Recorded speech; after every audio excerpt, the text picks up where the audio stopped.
Assalamualaikum warahmatullahi wabarakatuh.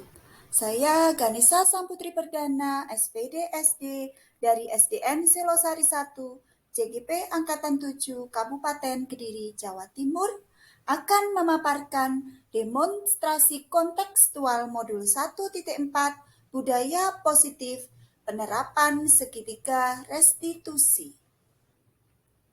Selama penyelesaian dalam tugas-tugas pendidikan calon guru penggerak, tidak lepas dari bimbingan Bapak Fasilitator, Bapak Teguh Supriyadi, dan tidak lepas dari bimbingan pengajar praktik, Ibu Ida Yuliastuti. Definisi restitusi. Menurut Goosen, restitusi adalah proses menciptakan kondisi bagi murid untuk memperbaiki kesalahan mereka, sehingga mereka bisa kembali pada kelompok mereka dengan karakter yang lebih kuat. Restitusi juga merupakan proses kolaboratif yang mengajarkan murid untuk mencari solusi untuk masalah mereka dan membantu murid berpikir tentang orang seperti apa yang mereka ingin menjadi tujuan mulia dan bagaimana mereka harus memperlakukan orang lain. Tahapan segitiga restitusi dapat dilihat dalam tabel di bawah ini, yang terdiri dari menstabilkan identitas, yang kedua validasi tindakan yang salah, dan yang ketiga menanyakan keyakinan. Untuk yang pertama, menstabilkan identitas, yaitu bertujuan untuk mengubah identitas anak dari orang yang gagal karena melakukan kesalahan menjadi orang yang sukses. Di sini dalam menstabilkan identitas dapat menggunakan pertanyaan. Yang pertama, setiap orang pasti pernah melakukan kesalahan. Bisa juga dengan pertanyaan, kamu bukan satu-satunya yang pernah melakukan ini. Kemudian validasi tindakan bertujuan yaitu untuk memenuhi kebutuhan dasar. Kebutuhan dasar apa yang mendasari sebuah tindakan? Kita akan bisa menemukan cara-cara paling efektif untuk memenuhi kebutuhan dasar tersebut. Validasi tindakan yang salah dapat kita gunakan kalimat tanya yang pertama dengan kamu tentu punya alasan mengapa melakukan itu. Atau bisa menggunakan pertanyaan, adakah cara yang lebih efektif untuk mendapatkan apa yang kamu butuhkan. Untuk tahapan yang ketiga dari segitiga restitusi, yaitu menanyakan keyakinan. Menanyakan keyakinan dapat kita lakukan setelah kita sukses mencapai langkah pertama dalam menstabilkan identitas dan validasi tindakan yang salah. Maka anak akan siap untuk dihubungkan dengan nilai-nilai yang dia percaya dan berpindah menjadi orang yang dia inginkan. Pada tahapan menanyakan keyakinan dapat menggunakan pertanyaan, keyakinan kelas apa yang telah kita sepakati, atau bisa menggunakan pertanyaan, kamu ingin menjadi orang yang seperti apa. Itulah tahapan dari segitiga restitusi. Pengantar, pada demonstrasi kontekstual ini, saya akan melaksanakan praktik segitiga restitusi terhadap kasus pada murid yang sering terjadi di sekolah. Ilustrasi kasus. Ketika saya sedang mengajar, saya melihat seorang siswa laki-laki bernama Vipi masuk ke kelas setelah minta izin buang air ke kamar kecil. Dia langsung menghampiri Dion yang duduk di depan yang sedang serius mengerjakan tugas. Vipi dengan sengaja menarik pena Dion serta menyipratkan air minumnya mengenai buku tugas Vipi sampai bukunya basah dan rusak. Karena marah bukunya basah, secara spontan Dion mengeluarkan kata-kata kotor. Hal ini tentu membuat saya terkejut karena ulah mereka berdua. Saya meminta mereka berdua menemui saya ke kantor setelah kegiatan pembelajaran. Dari ilustrasi tersebut, saya mendapatkan dua kasus. Kasus yang pertama, permasalahan VP mengganggu teman sedang mengerjakan tugas waktu pelajaran berlangsung. Dalam memecahkan kasus pertama, yaitu permasalahan VP mengganggu teman yang sedang mengerjakan tugas pada waktu pembelajaran berlangsung, saya menggunakan tahapan segitiga restitusi dengan skenario sebagai berikut.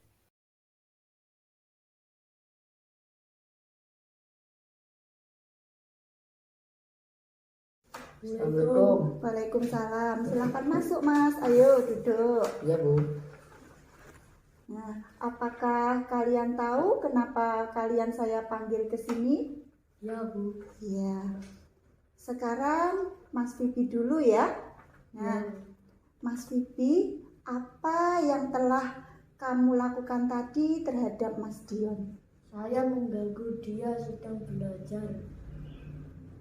Nah, mengapa kamu melakukan itu, Mas? Saya iseng saja, Bu, ingin mencadainya.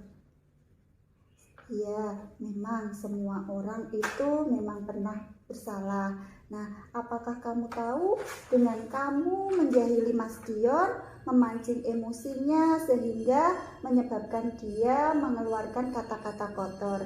Dan tentunya sekarang kalian berada dalam masalah.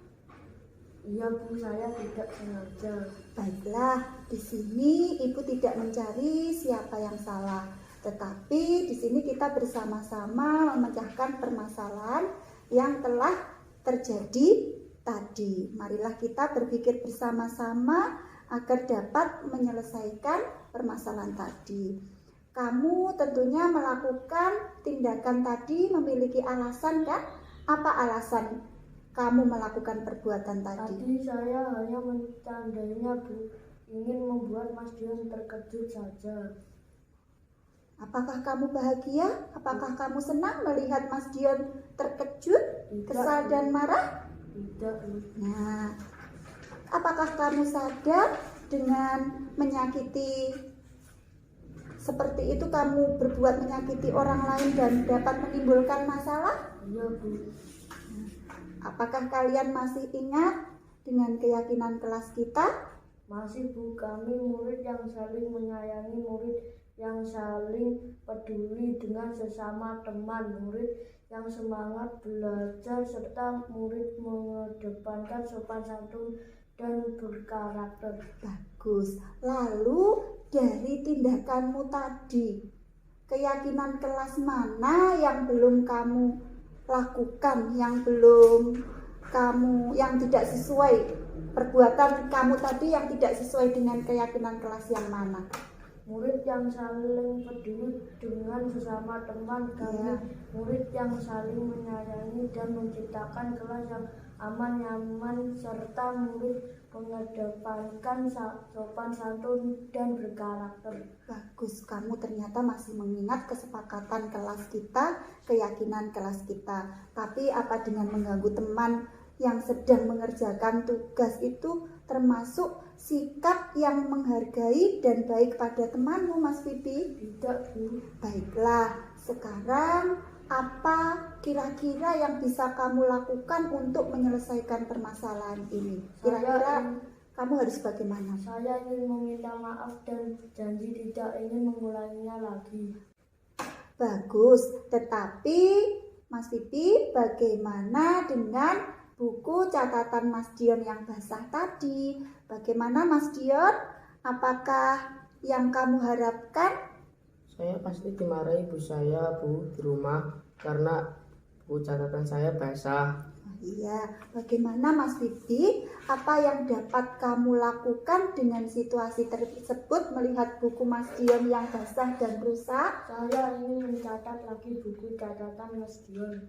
menulis kembali. Ya. Ya, bagus. Bagaimana Mas Dion? Apakah kamu bersedia memaafkan Mas Vibi kalau buku catatanmu diganti dan dituliskan kembali oleh Mas Vibi? Ya Bu.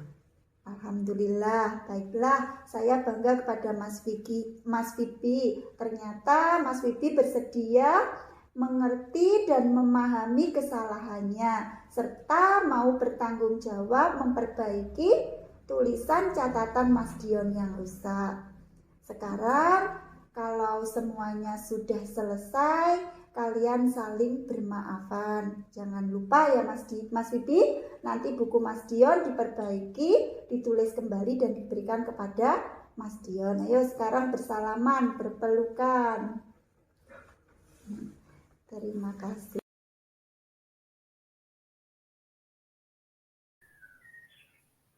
Kasus kedua, Dion berkata kotor waktu diganggu Vibi sedang mengerjakan tugas saat pelajaran berlangsung. Dalam memecahkan kasus kedua, saya juga menggunakan tahapan segitiga restitusi dengan skenario sebagai berikut.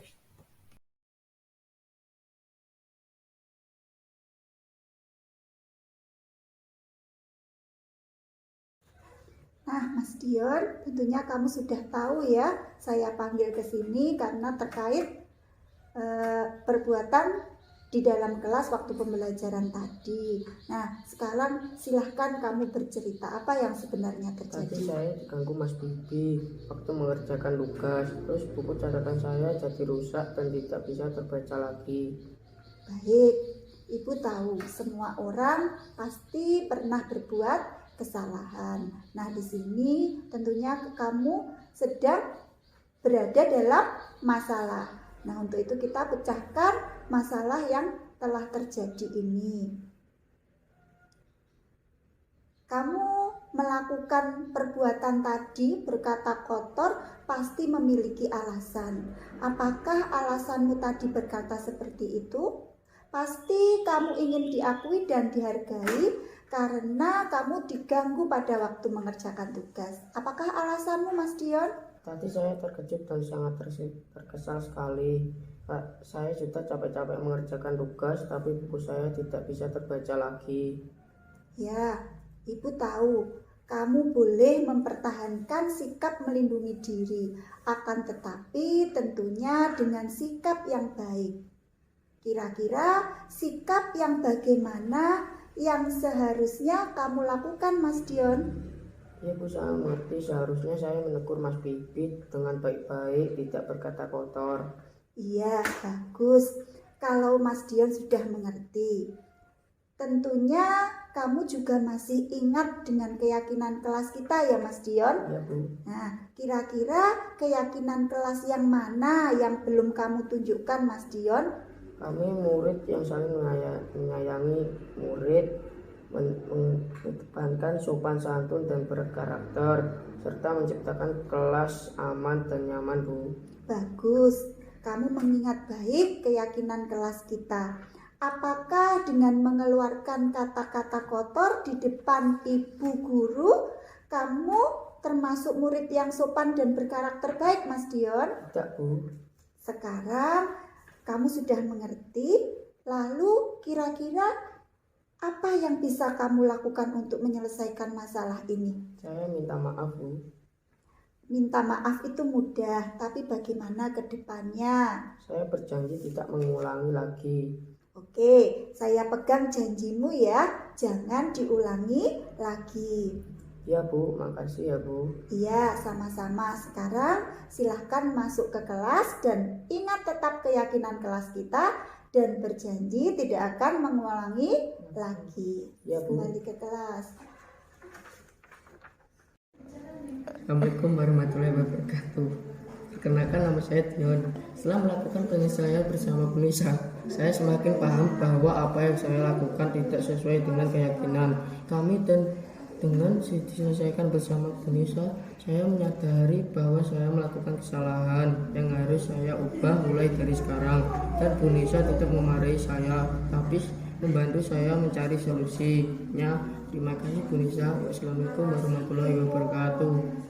Assalamualaikum warahmatullahi wabarakatuh. Nama saya Bibi. Setelah melakukan penyelesaian masalah bersama Bu Nisa terhadap kesalahan saya yang suka mengganggu teman, saya menjadi paham dan bertanggung jawab terhadap kesalahan yang sudah saya lakukan. Ternyata menyelesaikan permasalahan tidak harus dengan emosi, tapi dengan dibicarakan baik-baik tanpa dimarahi, sehingga saya bisa mencari solusi sendiri terhadap permasalahan saya, dan saya berjanji tidak akan mengulanginya lagi. Sekian pemaparan demonstrasi kontekstual dari saya. Terima kasih. Salam guru penggerak, tergerak, bergerak, menggerakkan.